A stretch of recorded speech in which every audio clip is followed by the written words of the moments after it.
nezerejwe no kuba kumwe namwe ngaha muri iki gisagara ca Bujumbura, kubona Imana yadufashije tugashikira uwo munsi kandi tukawushikira twese turi mu kanyamuneza, igihugu gitekanye. Twaje kwijambo ijambo ry'Imana ngo nimwagira ivyo bintu Imana ikaba ari ibategeka, uzoshobora kubandanya bitaye ko ico gihugu cyose kizoshika amahoro. Ni jambo Imana yatweretse tuzomara igihe turiko turinovora, kandi uwo ari we wese ari ngaha arabitegera. Nitwabigira uko Imana akaba ari yidutegeka, ico gihugu cyose kizoshika amahoro. Igihugu gishikahe ni jambo ryiza cyane.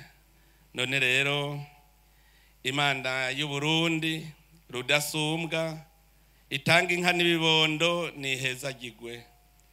Nini nahazwe yoyo itirengagiza ibisabisho vyacu, ntidukureko ubuntu bwayo. Imana y'u Burundi niwe bubereye gushimagizwa no kurangurirwa indagano twakuraganiye ko tuzokwama tugushira imbere mu byo dukora vyose. None natwe ko twemeye gushira Imana imbere, iki ni gihe natwe tuza turigana ya Zaburi ya Dawudi kugira ngo tuninahaze natwe Imana.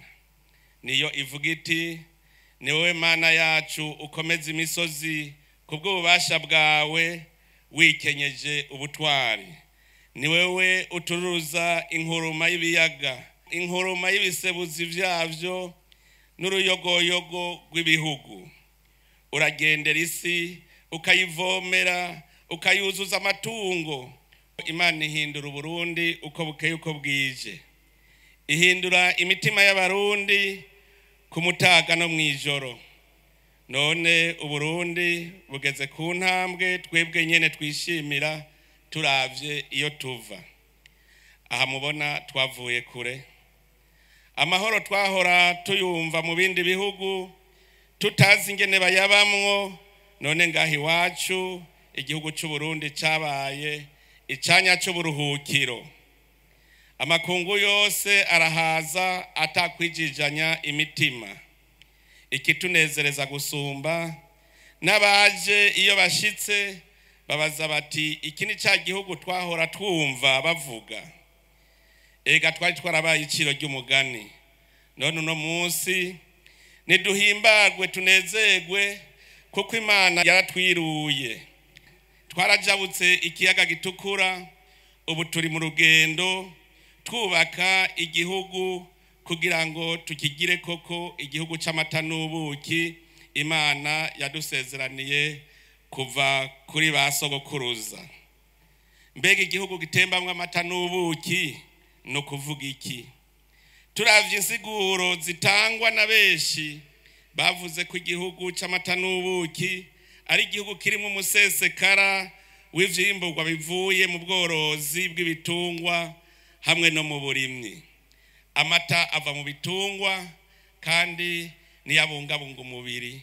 Ubuki nabwo buva mu bimera. Ico gihugu gitembamwe amata n'ubuki ni ikinyene turimwo no Burundi.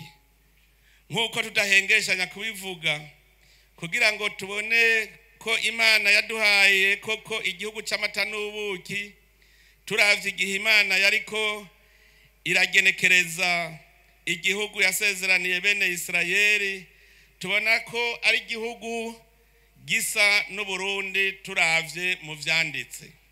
Ngo ni igihugu c'imisozi n'imibande, kandi kivomerwa n'amazi y'imvura iva mu ijuru.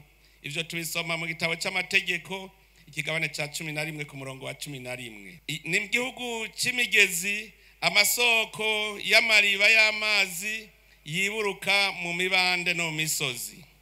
Ni igihugu kimeramwe ibifungurwa vyose ahatana kimwe ubura. Ni igihugu kirimwo amabuye y'ubutare ivyo navyo tubisoma mu gitabo c'amategeko nyene ikigabane c'8 kuva ku murongo w'indwi gushika ku 11. Uburundi sinzokwigira mpengeshanya kubivuga n'umurima wa Edeni Imana yayishije abantu b'iyisi. Nta muntu azi Burundi ngo agenda adatangara iki gihugu. Nico gituma Shetani aharondera uko bukeye uko bwije. Nk'uko umurima wa Edeni wari ukikijwe n'inzuzi zine, mbere ari nazo zivomera isi yose, mu Burundi naho nyene hakikijwe n'inzuzi zine nkuru nkuru arizo Rusizi mu burengero, Kanyaru mu buraruko, Ruvubu mu buseruko bushira uburaruko, na Maragarazi mu buseruko bushira umanuko. Izo nzuzi zifise amasoko i Burundi zikisuka mu zindi nzuzi zigenda kuvomera isi yose. Murazi ko isoko ry'uruzi rukuru Nile ariko Aburahamu na Yakobo banyoye bahunze inzara. Mbere nk'uko twavyumvise no mu nkuka y'imisa, na Yezu yaranyoye ku mazi y'u Burundi igihe yari impunzi. Murazi ku isoko rya Nile riri mu Burundi aho hepfo i Bururi. Umurima wa Edeni niwo warimwo inzahabu nziza, tubibona mu gitabo c'Itanguriro ikigabane ca 2 umurongo wa 11 n'uwa 12. None Burundi mwumva butaniye he n'umurima Imana yari yagerereyemo Adamu na Eva? Ni igihugu Imana yari yasezeraniye Aburahamu n'uruvyaro rwiwe. Ubiravye neza usanga bishusha.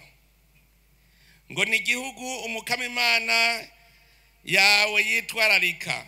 Amaso y'umukama Imana yawe akama ari kuri co ubudahengeshanya kuva mu ntango gushika mu mpera z'umwaka.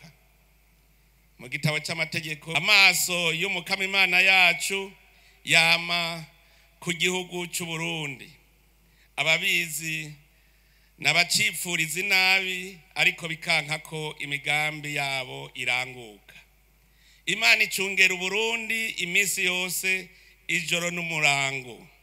Twebwe turabizi Imana araduhishuriye imigambi mibi abasi bariko barategurira Burundi muri uyu mwaka. Twarasenze turisonzesha katari gake, Imana yo nyene ibariyo igwana. Bwa buhanuzi bwashikirizwa na sokuru wacu Petero Nkurunziza aho yavuga ngo uzotera intambara mu Burundi, iyo ngwani izoheriwe iherereye mu rugiwe. Niho nagiye nabona ko bwari ubuhanuzi bw'ukuri. Ntihabuze ibihugu vyariko bishakira Uburundi nabi, ariko uburongozi bwavyo bwaciye busubiranamwo. Iki gihugu cacu ni igihugu c'isezerano Imana yasezeraniye bene Burundi kuvisa ikiremwa. Iragikingira gatosi kose, arico gituma amazi y'u Burundi yose ari amazi meza kandi atayava hanze y'u Burundi ngo aze kuyatosekaza. Ibi ndabimenyesha kugira mumenye ko muri kugahiye ntihagire usubira kwidodomba ngo nuko ayo mata atarayisenena nk'uko ashaka, ubwo buki atarabwihereza nk'uko avyipfuza.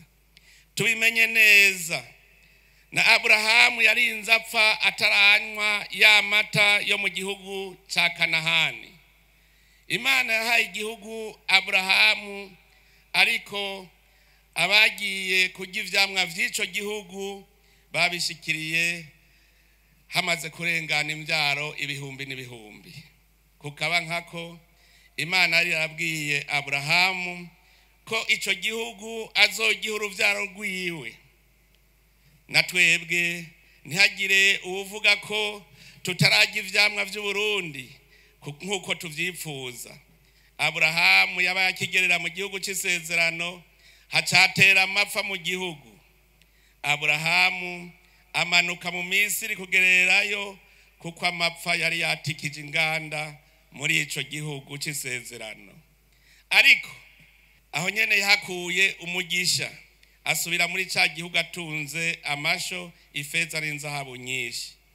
Loti nawe nyene yagarutse ngo atunze cyane ibitungwa bito bito na binini binini. Natwe ngaha i Burundi rero turabona abarundi bahunze amagume twaciyemwo canke uruvyaro rwabo batahuka bazanya amatungo baronkeye mu makungu azotuma igihugu cacu gitera imbere. Ivyo biraboneka kuko kubona umurundi yari impunzi hanyuma akibwira agahindura akarangamuntu y'impunzi akitwa umurundi akorera mu mahanga ni kimwe mu bimenyetso ko abashwiragiye aribo bazoza kubaka Uburundi kandi baratanguye kuza kubaka. Twubake duteze imbere Uburundi, tuzi neza ko Burundi ari igihugu Imana yamiza kijisho ijoro n'umurango. No kuri Aburahamu Imana ntiyatanze isezerano, ariko bamaze gutunga bagatunganirwa. Abari ku ruhande rwa Loti n'abari ku ruhande rwa Aburahamu baratase bapfa amatongo, bituma batandukana. Utazi isezerano ry'Imana ari we Loti yatoranye kwigira kuba muri Sodoma. Bibiliya itubwira ko abantu baho bari abagome n'abacumuzi banyomoje mu maso y'Umukama. Ariko Aburahamu yagumye ku isezerano agerera mu gihugu cya Kanahani. Natwe mu Burundi nitwaba twaratase hagati yacu ntibiduce intege, kwaro kugira ngo abafise umutima muke baje gutora naho shetani irambije. Erega n'abarambiwe ko kutanywa ayo mata no kutarya ubwo buki nabo nyene baracika intege bakigira iyo vyeze nka kujya kwa Loti. Abari mu isezerano nabo bagasigara. Isezerano ry'Imana rirateba ariko ntirihera. Naho Aburahamu yagiye kugerera i Kanahani ntihaciye haba iwe bwite, kuko yagumye ari kavantara. Mu gitabo cy'Itanguriro 23 ku murongo wa 4, Aburahamu wenyene niwe yibwiriye bene ico gihugu cya Kanahani ati jewe ndi kavantara nkaba n'umushitsi yatsindari wanyu. Mwumve ntuzewe kandi Imana yari yaramuhaye. Mugabo yaremeye ko ari kavantara. Uruvyaro rwa Aburahamu rwashikiriye ico gihugu babanje gutama, barababaja bakavantara kurya n'abarundi babayabaja mu gihe cy'ubukoroni. Ivyo byose twaciyemwo ntibibabuza ko iki gihugu tuzogihindura kigacika koko igihugu c'amata n'ubuki. Ibihuhusi byose twaramaze kubicamwo. Ubukoroni, injyane za bose rimwe, intwaro zica zikongera zikaryanisha abarundi. Ivyo byose twarabiciyemwo, mugabo Burundi buracahagaze. Ivyo n'abarundi turavyemera. Mu ruririmbo ndangabuhizi w'igihugu cacu tuvuga tuti Burundi bwacu warapfunywe ntiwapfuye, warahabishijwe ntiwahababuka. Nico gituma ubu ari gihe cyo guhaguruka, tugahagurukana ubugabo. Kuva mu 2015 nta mfashanyo dukoresha mu kurangura imigambi y'abene gihugu, mu gihe imbere yaho Uburundi butashobora kubaho butarose imfashanyo ingana n'ibice 52%. None atari ubuntu bw'Imana butubeshejeho. Ibice 48% gusa twari dufise mu mahera akora mu mwaka vyahindutse gute ibice 100%?